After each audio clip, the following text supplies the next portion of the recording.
Hello all, ಎಲ್ಲರೂ ಹೇಗಿದ್ದೀರಾ? ಅಂದಹಾಗೆ ಮಳೆಗಾಲ ಶುರುವಾಗಿದೆ. ಮಳೆಗಾಲ ಚಳಿಗಾಲ ಅಂತಂದ್ರೇ ಟ್ರಾವೆಲ್ ಸೀಸನ್ ಇದ್ದಂಗೆ ಎಲ್ಲ ಕಡೆ ಹೋಗಬೇಕು, ಸುತ್ತಾಡಬೇಕು ಅನ್ನೋ ಆಸೆ ಎಲ್ರಿಗೂ ಇದ್ದೇ ಇರುತ್ತೆ. ಇದೇ ಆಸೆ ನ್ಯೂ ಮಾಮಿಸ್ಗೂ ಕೂಡ ಇರುತ್ತಲ್ವಾ, ಎಲ್ಲ ಅಮ್ಮಂದ್ರಿಗೂ ಕೂಡ ಇರುತ್ತಲ್ವಾ. ಎಲ್ಲ ಅಮ್ಮಂದರು ಟ್ರಾವೆಲ್ನ ಸ್ಕಿಪ್ ಮಾಡೋದು ಎಂತಕ್ಕೆ ಗೊತ್ತಾ?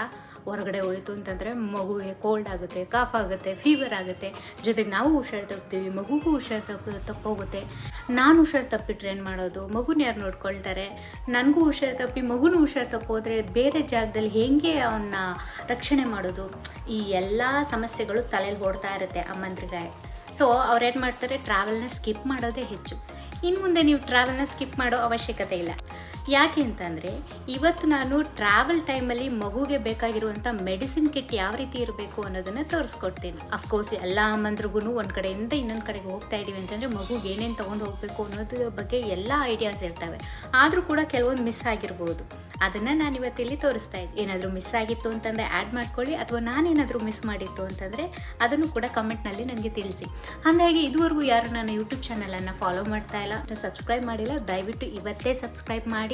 ಸೊ ಇವತ್ತಿನ ವಿಡಿಯೋನ ಸ್ಟಾರ್ಟ್ ಮಾಡೋಣ ಬನ್ನಿ. ಸೊ ನಾನಿಲ್ಲಿ ಈ ರೀತಿಯಾದಂಥ ಒಂದು ಪೌಚ್ ತೊಗೊಂಡಿದ್ದೀನಿ. ಅಂದರೆ ಮಕ್ಕಳಿಗೆ ಬೇಕಾಗಿರುವಂತಹ ಮೆಡಿಸಿನ್ಗಳು ಇಡಿಸುವಷ್ಟು ಒಂದು ಪೌಚನ್ನು ತೊಗೊಂಡಿದ್ದೀನಿ. ಇದಕ್ಕೆ ನಾನು ಯಾವ್ಯಾವ ಮೆಡಿಸಿನ್ಗಳನ್ನು ಆ್ಯಡ್ ಮಾಡ್ತೀನಿ, ಅದು ಎಲ್ಲ ಮಕ್ಕಳಿಗೆ ಟ್ರಾವೆಲ್ನ ಸಮಯದಲ್ಲಿ ಯೂಸ್ಫುಲ್ ಆಗುವಂಥ ಔಷಧಿಗಳಿರ್ತವೆ. ಸೊ ಅದನ್ನು ಇವಾಗ ಒಂದೊಂದೇ ನಿಮಗೆ ತೋರಿಸ್ತೀನಿ. ಎಲ್ಲ ಅಮ್ಮಂದ್ರಿಗೂ ಒಂದು ಸಮಸ್ಯೆ ಏನು ಅಂತಂದರೆ, ಒಂದು ಪ್ರಶ್ನೆ ಏನು ಅಂತಂದರೆ, ಬೇರೆ ಕಡೆ ಹೋದಾಗ ಮಗುಗೆ ಜ್ವರ ಬಂದುಬಿಟ್ರೆ ಏನು ಮಾಡೋದು? ಆ ಟೈಮಲ್ಲಿ ಮೆಡಿಸಿನ್ ಸ್ಟೋರ್ ಸಿಗೋಲ್ಲ, ತುಂಬ ದೂರ ಇರುತ್ತೆ, ಹಾಸ್ಪಿಟಲ್ ಸಿಗೋಲ್ಲ, ಬೇರೆ ಕಡೆ ಹೋಗಬೇಕಾಗುತ್ತೆ. ಸೊ ಈ ಎಲ್ಲ ಕ್ವಶನ್ಸ್ ಇರುತ್ತೆ. ಕೇವಲ ಅಮ್ಮಂದ್ರಿಗಷ್ಟೇ ಅಲ್ಲ, ಅಪ್ಪಂದ್ರಿಗೂ ಕೂಡ ಇದೇ ಪ್ರಶ್ನೆ ಕಾಡ್ತಾ ಇರುತ್ತೆ. ಸೊ ಹಾಗಾಗಿ ಬೇಬಿ ಮೆಡಿಸಿನ್ ಕಿಟ್ಟಲ್ಲಿ ಯಾವಾಗಲೂ ಒಂದು ಪ್ಯಾರಾಸಿಟಮಾಲ್ ಇಟ್ಕೊಂಡು ಬಿಡೋಣ.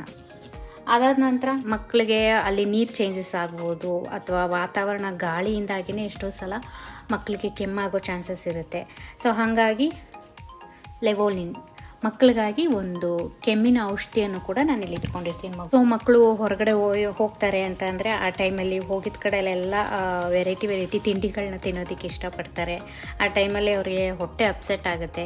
ಯಾರು ಹೇಳಿದ್ರು ಕೇಳಲ್ಲ, ಇದನ್ನು ತಿನ್ನಬೇಡಿ ಅಂತಂದರೆ ಅವ್ರು ತಿಂದೇ ಇರ್ತಾರೆ. ಸೊ ಕೆಲವೊಂದಲ್ಲಾದ್ರೂ ನಾವು ಫ್ರೀ ಬಿಡಲೇಬೇಕಾಗುತ್ತೆ. ಹಾಗಾಗಿ ಆ ಟೈಮಲ್ಲಿ ಏನಾದರೂ ಮಕ್ಕಳಿಗೆ ಸ್ಟಮಕ್ ಇನ್ಫೆಕ್ಷನ್ ಏನಾದರೂ ಕಂಡು ಬಂತು ಅಂತಂದರೆ ಟಮಿ ಸಾಫ್ಟ್ ಈ ಔಷಧಿನ ನಾನು ಕ್ಯಾರಿ ಮಾಡ್ತಾ ಇರ್ತೀನಿ ನನ್ನ ಮಗನಿಗೋಸ್ಕರ. ಈ ರೈನಿ ಡೇಸಲ್ಲಿ ನಾವು ಟ್ರಾವೆಲ್ ಮಾಡ್ತಾ ಇರ್ತೀವಿ ಮಗುವಿನೊಟ್ಟಿಗೆ. ಆ ಟೈಮಲ್ಲಿ ಏನಾದರೂ ಮಗುಗೆ ಶೀತ ಆಯಿತು ಅಂತ ಅಂದರೆ ಅದಕ್ಕೋಸ್ಕರವಾಗಿ ಸಿನೆರೆಸ್ಟ್ ಡ್ರಾಪ್ಸನ್ನು ಮಗುಗೋಸ್ಕರ ತೆಗೆದಿಟ್ಕೊಂಡಿರ್ತೀನಿ ನಾನು ಯಾವಾಗಲೂ.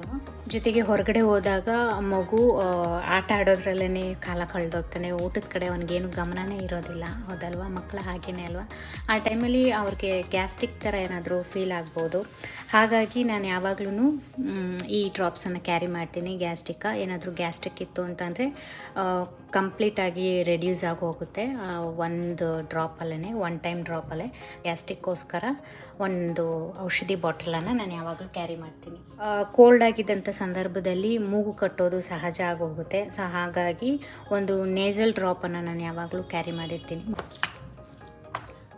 ಮಗುವಿನೊಟ್ಟಿಗೆ ಪ್ರಯಾಣ ಮಾಡೋದ್ರಿಂದಾಗಿ ಅವನು ಸ್ವಲ್ಪ ಬೆಚ್ಚಗಿರಬೇಕಾಗುತ್ತೆ ರಾತ್ರಿ ಹೊತ್ತು ಮಗು.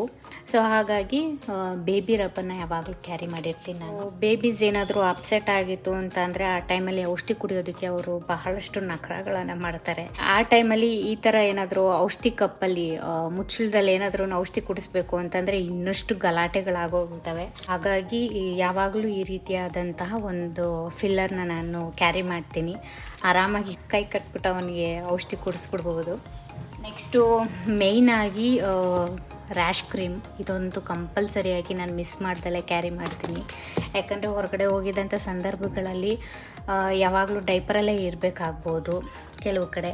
ಸೊ ಅಂಥ ಟೈಮಲ್ಲೆಲ್ಲ ರ್ಯಾಶ್ ಕ್ರೀಮ್ ನಾನು ಕಂಪಲ್ಸರಿಯಾಗಿ ಯೂಸ್ ಮಾಡ್ತೀನಿ. ಒಂದು ಹ್ಯಾಂಡ್ ಸ್ಯಾನಿಟೈಸರ್ ಅಂತೂ ಮಿಸ್ ಮಾಡೋದೇ ಇಲ್ಲ, ಯಾವಾಗಲೂ ಕ್ಯಾರಿ ಮಾಡ್ತೀನಿ. ಎಲ್ರಿಗೂ ಕೂಡ ಯೂಸ್ ಆಗುತ್ತೆ.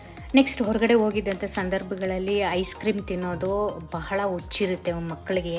ಐಸ್ ಕ್ರೀಮ್ ತಿನ್ನೋದು, ಕ್ಯಾಂಡೀಸ್ ತಿನ್ನೋದು, ಏನೋ ಒಂದು ಆರ್ಟಿಫಿಷಿಯಲ್, ಅಲ್ಲಿ ನಮ್ಗೆ ಗೊತ್ತಿರಲ್ಲ, ಯಾವುದೋ ಒಂದು ಆರ್ಟಿಫಿಷಿಯಲ್ ಕಲರ್ ಮಿಕ್ಸ್ ಮಾಡಿ ಮಕ್ಕಳಿಗೆ ಒಂದು ಅಟ್ರ್ಯಾಕ್ಟ್ ಮಾಡೋ ಹಾಗೆ ಇಟ್ಟಿರ್ತಾರೆ.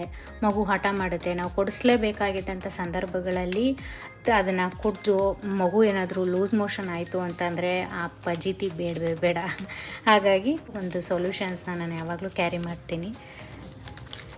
ಡೈಪರ್ ರ್ಯಾಶ್ ಕ್ರೀಮಿಂದ ಯಾವುದೇ ರೀತಿ ಸೊಲ್ಯೂಷನ್ ಸಿಗ್ತಾ ಇಲ್ಲ ಅಂತ ಅಂದರೆ ಫೈನಲ್ ಆಗಿ ನಾನು ಇದೊಂದು ಲಿಕ್ವಿಡನ್ನು ಕ್ಯಾರಿ ಮಾಡ್ತೀನಿ ಯಾವಾಗಲೂ ಕೂಡ. ಎಷ್ಟೇ ಕಠಿಣವಾದಂಥ ರ್ಯಾಷಸ್ ಇದ್ರೂ ಕೂಡ ಕಂಪ್ಲೀಟಾಗಿ 1 or 2 ವಾಷಸ್ನಲ್ಲೇ ಕ್ಲಿಯರ್ ಮಾಡುತ್ತೆ. ಹಾಗಾಗಿ ಇದನ್ನು ನಾನು ಕಂಪಲ್ಸರಿಯಾಗಿ ಕ್ಯಾರಿ ಮಾಡ್ತೀನಿ. ಆ್ಯಕ್ಚುಲಿ ಇದು ದೊಡ್ಡೋರು ಬಳಸುವಂತಹ ಸೊಲ್ಯೂಷನ್ಸ್ ಆಗಿದೆ. ಪ್ರೈವೇಟ್ ಏರಿಯಾದಲ್ಲಿ ಆಗಿರುವಂಥ ಇನ್ಫೆಕ್ಷನ್ಸನ್ನು, ರ್ಯಾಷಸ್ಸನ್ನು ಕಂಪ್ಲೀಟಾಗಿ ರೆಡ್ಯೂಸ್ ಮಾಡುತ್ತೆ. ನೋಡಿ, ಕೇವಲ 107 ಅಷ್ಟೇ.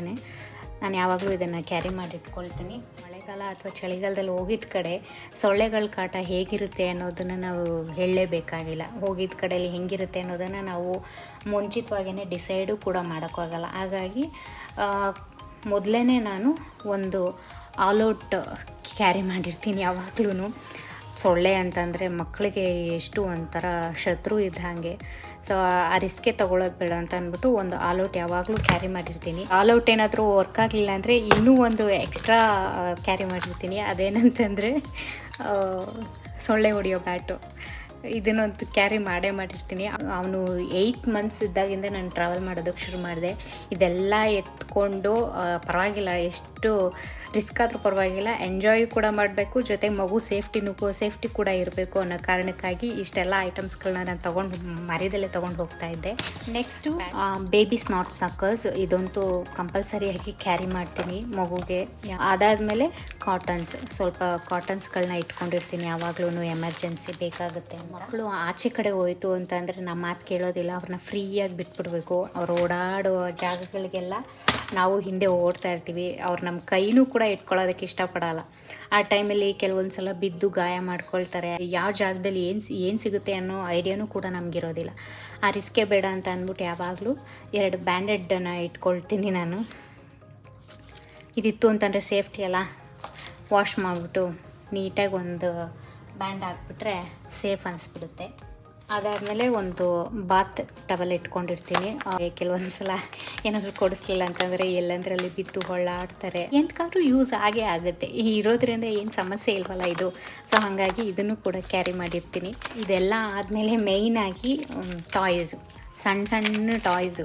ನಾವೆಷ್ಟೇ ರೀತಿಯಾದಂಥ ಅಲ್ಲೆಷ್ಟೇ ಟಾಯ್ಸ್ ತೆಗೆದುಕೊಟ್ರು ಕೂಡ ಕೆಲವೊಂದು ಫೇವ್ರೆಟ್ ಟಾಯ್ಸ್ ಇದ್ದೇ ಇರ್ತವೆ ಅವ್ರ ಮಕ್ಕಳಿಗೆ. ಸೊ ಅದೊಂದಷ್ಟನ್ನು ಕ್ಯಾರಿ ಮಾಡಿರ್ತೀನಿ. ಅಂದರೆ ಪೌಚ್ ಒಳಗಡೆ ಇಡಿಸ್ಬೇಕು ಅಂಥ ಟಾಯ್ಸನ್ನೇ ಕ್ಯಾರಿ ಮಾಡಿರ್ತೀನಿ ನಾನು ಯಾವಾಗಲೂ.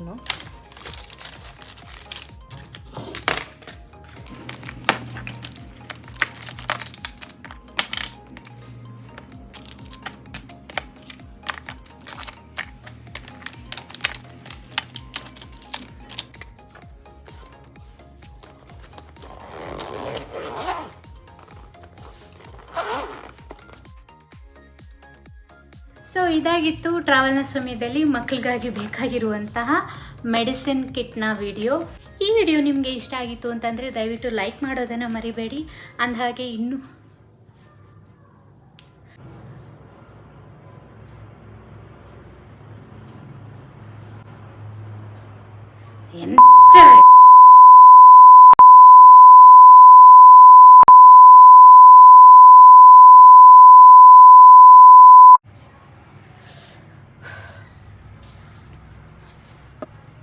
ಸೊ ಈ ವಿಡಿಯೋ ನಿಮಗೆ ಇಷ್ಟ ಆಗಿತ್ತು ಅಂತಂದರೆ ದಯವಿಟ್ಟು ಲೈಕ್ ಮಾಡೋದನ್ನು ಮರಿಬೇಡಿ.